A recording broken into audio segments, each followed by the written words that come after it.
আসসালামু আলাইকুম। আশা করি সবাই ভালো আছেন।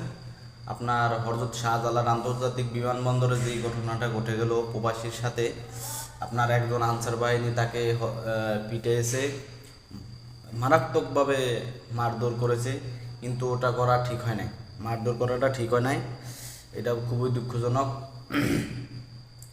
চাইলে একজন পুলিশের হাতে ধরে দিতে পারতো অথবা একজন সেনাবাহিনীর হাতে ধরে দিতে পারতো, কিন্তু এইভাবে মারা ঠিক হয় নাই।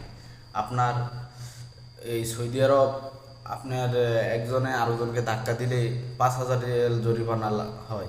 আপনি একজনে আরো একজনে আপনাকে ধাক্কা দিছে, 5,000 রিয়াল সে আপনাকে দিবে। এটা সৌদি আরবের নিয়ম। আমরা যদি ডক্টর ইউনূসের কাছে আমরা আবেদন জানাই যে এরকম যে কোনো একটা জিনিস করে দেখ বাংলাদেশও, যে এরকম ঘটনা না ঘটে, অথবা যেসব সরকারি অফিস আদালত আছে ওই সব ওগুলোর ভিতরে এরকম করে দেখ, তাহলে অনেক ভালো হবে, অনেক মূল্যায়ন দিবে। আমি এইটুই ডক্টর ইউনূসের কাছে বলতে চাই। আমার ভিডিও ডক্টর ইউনূসের কাছে যাইবে কি না সেটা বলতে পারি না, যদি যায় তাহলে তো ভালোই, আলহামদুলিল্লাহ। আসসালামু আলাইকুম। আশা করি সবাই ভালো আছেন। আপনার হযরত শাহজালাল আন্তর্জাতিক বিমানবন্দরে যে ঘটনাটা ঘটে গেল প্রবাসীর সাথে, আপনার একজন আনসার বাহিনী তাকে পিটিয়েছে, মারাত্মকভাবে মারধর করেছে। কিন্তু ওটা করা ঠিক হয় নাই, মারধর করাটা ঠিক হয় নাই। এটা খুবই দুঃখজনক। চাইলে একজন পুলিশের হাতে ধরে দিতে পারতো অথবা একজন সেনাবাহিনীর হাতে ধরে দিতে পারতো, কিন্তু এইভাবে মারা ঠিক হয় নাই।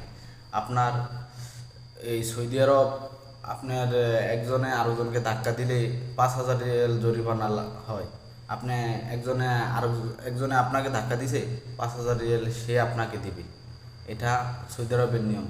আমরা যদি ডক্টর ইউনূসের কাছে আমরা আবেদন জানাই যে এরকম যে কোনো একটা জিনিস করে দেখ বাংলাদেশও, যে এরকম ঘটনা না ঘটে, অথবা যেসব সরকারি অফিস আদালত আছে ওই সব ওগুলোর ভিতরে এরকম করে দেখ, তাহলে অনেক ভালো হবে, অনেক মূল্যায়ন দিবে। আমি এইটুই ডক্টর ইউনূসের কাছে বলতে চাই। আমার ভিডিও ডক্টর ইউনূসের কাছে যাইবে কি না সেটা বলতে পারি না, যদি যায় তাহলে তো ভালোই, আলহামদুলিল্লাহ।